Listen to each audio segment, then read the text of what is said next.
അസ്സലാമു അലൈക്കും വറഹ്മത്തുള്ളാഹി. നല്ല ഭക്ഷണം കഴിക്കുക, മറ്റുള്ളവർക്ക് നല്ലതിനെ മാത്രം ഭക്ഷിപ്പിക്കുക, നല്ല ജോലി കണ്ടെത്തുക. ഇത്തരം ഉപദേശങ്ങളാണ് മുഹമ്മദ് ബിൻ വാസി റളിയല്ലാഹു അൻഹു നമുക്ക് നൽകുന്നത്. ത്വലബുൽ മകാസിബി സകാത്തുൽ അബ്ദാൻ, നല്ല ജോലി കണ്ടെത്തലും അന്വേഷിക്കലും ശരീരങ്ങളുടെ സക്കാത്താണ്. ഫറഹിമല്ലാഹു ഇംറഅൻ മൻ അകല ത്വയ്യിബ വ അത്അമ ത്വയ്യിബ, നല്ലത് ഭക്ഷിക്കുകയും മറ്റുള്ളവർക്ക് നല്ലതിനെ ഭക്ഷിപ്പിക്കുകയും ചെയ്യുന്ന മനുഷ്യന് അള്ളാഹു കരുണ ചെയ്യട്ടെ അവർ പ്രാർത്ഥിക്കുന്നു.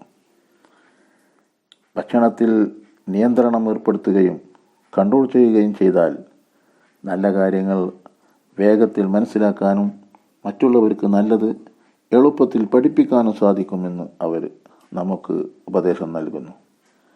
ജീവിത സുഖവും ഹൃദയത്തിൽ ദയയും ഉണ്ടാവും. അതേസമയം ഭക്ഷണം കൂടുതലാകുമ്പോൾ, ആഹാരം കൺട്രോളില്ലാതെ ഉപയോഗിക്കുമ്പോൾ ശരീരത്തെ ഘനീഭവിപ്പിക്കുകയും അതോടൊപ്പം നമ്മുടെ നല്ല പല കാര്യങ്ങളെയും അത് മുടക്കുകയും ചെയ്യുന്നുവെന്നുകൂടി അവർ നമ്മെ അറിയിക്കുന്നു. ഇഷ്ടമില്ലാത്ത ഭക്ഷണത്തിൽ നിന്ന് തെന്നിമാറുക തൻ്റെ സ്വഭാവമായിരുന്നു.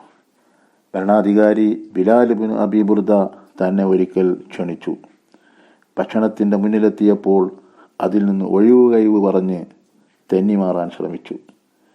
ഭരണാധികാരി ബിലാൽ കോപിതനായി ചോദിച്ചു, ഇന്നി അറാക തക്റഹു തആമന, നിങ്ങൾ നമ്മുടെ ഭക്ഷണം വെറുക്കുന്നതായി കാണുന്നല്ലോ. അതിന് മറുപടി പറഞ്ഞത്, ലാ തഖുൽ ദാലിക അയ്യുഹൽ അമീർ, ഒരിക്കലും അമീർ നിങ്ങൾ അങ്ങനെ പറയരുത്. ഫവല്ലാഹി, അല്ലാഹുവാണ് സത്യം, ലഖിയാറുക്കും അഹബ്ബു ഇലൈന മിൻ അബ്നായിന, നിങ്ങളിൽ ഉത്തമന്മാർ ഞങ്ങൾക്ക് ഞങ്ങളെ മക്കളെക്കാൾ ഏറ്റവും ഇഷ്ടപ്പെട്ടവരാകുന്നു. അങ്ങനെ ഉപദേശം നടത്തി രക്ഷപ്പെടുകയാണ് ചെയ്തത്. തനിക്കെന്തെങ്കിലും ഉപദേശം നൽകണമെന്ന് പറഞ്ഞ് തന്നെ സമീപിച്ച ഒരു വ്യക്തിയോട് അവർ പറഞ്ഞു, ഊസീക അൻ തകൂന മലികം ഫി ദുനിയ വൽ ആഖിറ, നിങ്ങൾ ആഖിറത്തിലും ദുനിയാവിലും രാജാവായി ജീവിക്കണം.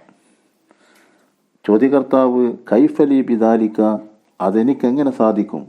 കാല, അതിന് മറുപടി, ഇസ്ഹദ് ഫി ദുനിയ, നീ ഈ ഭൗതിക ലോകത്ത് ത്യാഗിയായി ജീവിക്കുക, എങ്കിൽ നിനക്ക് രാജാവാകാൻ സാധിക്കും.